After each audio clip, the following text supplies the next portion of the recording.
হরে কৃষ্ণ। নমস্কার বন্ধুরা, রাধারানীর রান্নাঘরে আপনাদের সবাইকে স্বাগত জানিয়ে আমি আবারও চলে আসলাম একটি নতুন রেসিপি নিয়ে। আজকে আমি গাজর আর একটা বেগুন নিয়েছি, কাঁচকলা, আলু, আর এই দেখুন লাল শাকের ডাঁটা। এই লাল শাকের ডাঁটাটা কিন্তু সবাই শাকটা নিয়ে এই ডাঁটাটা ফেলে দেয়। আজকে আমি কি করে এই ডাঁটা দিয়ে একটা সুন্দর রেসিপি করে আপনাদেরকে দেখাবো আজকে। তো প্রথমে আমি সবজিগুলো কেটে নিচ্ছি।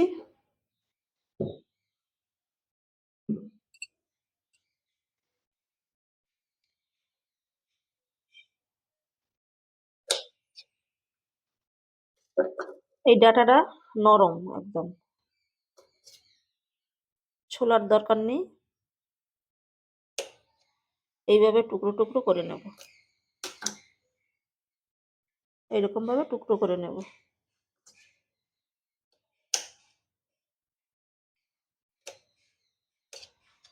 সবগুলো সবজি আমি কেটে নিচ্ছি। সবগুলো সবজি আমার কাটা হয়ে গেছে, কেটে একটু ধুয়ে নিয়েছি ভালো করে। আর এখন একটা মশলা আমি বেটে নেব, কালো সর্ষে আর পোস্ত। আর কিছুই লাগবে না, এই দুটোই হলেই হয়ে যাবে। আমি এখন সবজিগুলো রান্না করে নেব। কড়াইটা বসিয়ে একটু তেল দিয়ে গরম করে নিয়েছি। এখন দিয়ে দেব একটু কালো জিরে।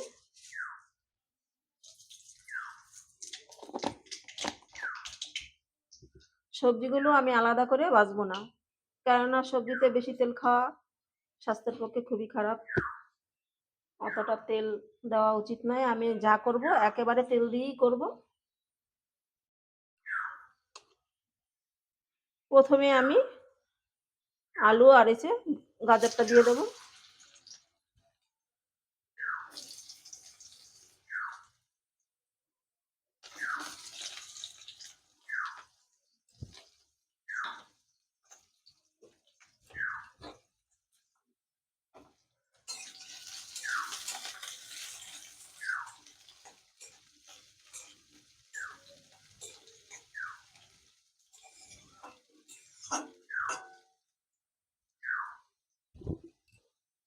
আলু আর গাজরটা আমি 2-3 মিনিট ঢাকা দিয়ে একটু রান্না করে নেব। এই দেখুন ঢেকে আমি আলু আর গাজরটা একটু ভেজে নিয়েছি। মাঝখানে আমি খুলে একটু নেড়ে দিয়েছিলাম। এখন দিয়ে দেব ডাঁটা, সে লাল শাকের ডাঁটাটা। আমরা তো মাঝে মাঝেই খাই, আপনারাও একবার বানিয়ে খেয়ে দেখবেন।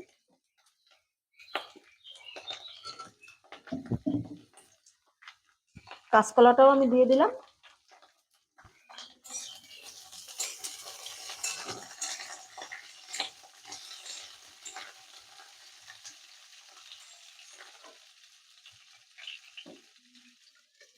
আবারও চাপা দিয়ে কিছুক্ষণ নেড়ে চেড়ে একটু ভেজে নেব।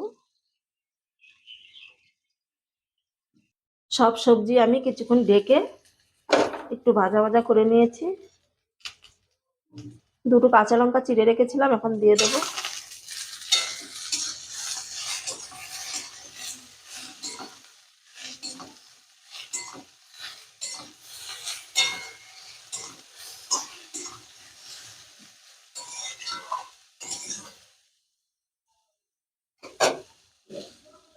দিয়ে দেবো পরিমাণ মতন লবণ,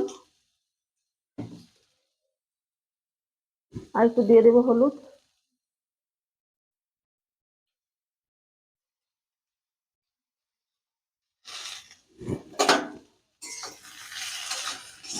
নেড়ে চেড়ে একটু মিশিয়ে নিচ্ছি।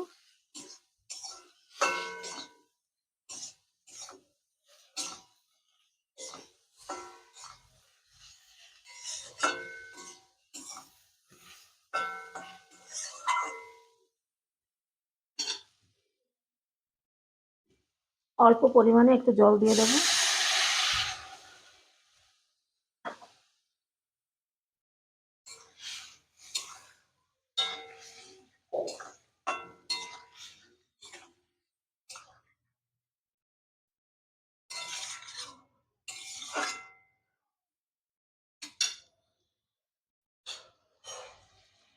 সব সবজি প্রায় সেদ্ধ হয়ে গেছে, এই দেখুন।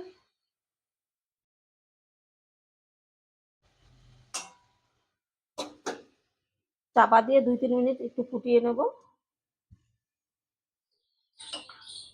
চাপা দিয়ে 3-4 মিনিট আমি রান্না করে নিয়েছি। সব সবজি সেদ্ধ হয়ে গেছে, এই দেখুন।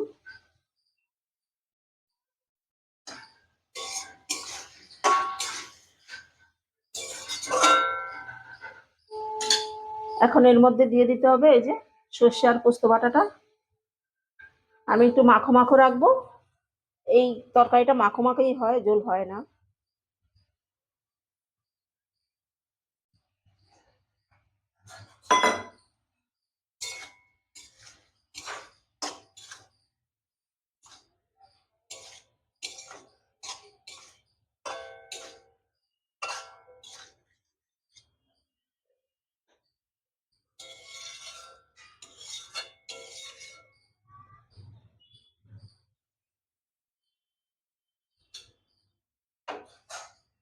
একদম আমি গ্যাসটা কমিয়ে দিয়েছি লোতে।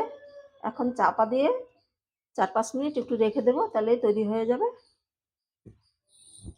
আমি 5 মিনিটের মতন সবজিটা ঢাকা দিয়ে রেখেছিলাম।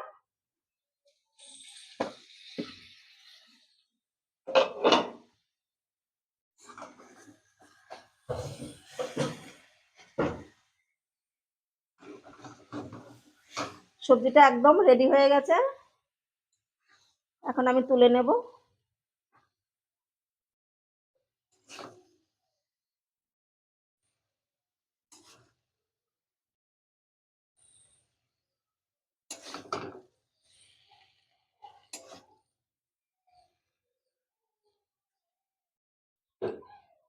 ডাটার রেসিপিটা আমার একদম তৈরি হয়ে গেছে, দেখুন। আপনারাও বাড়িতে এভাবে বানাবেন আর কমেন্ট করে জানাবেন কেমন হয়েছে। ভালো লাগলে রাধারানীর চ্যানেলটিকে সাবস্ক্রাইব করে পাশে থাকবেন। দেখা হবে অন্য কোনো নতুন ভিডিওতে।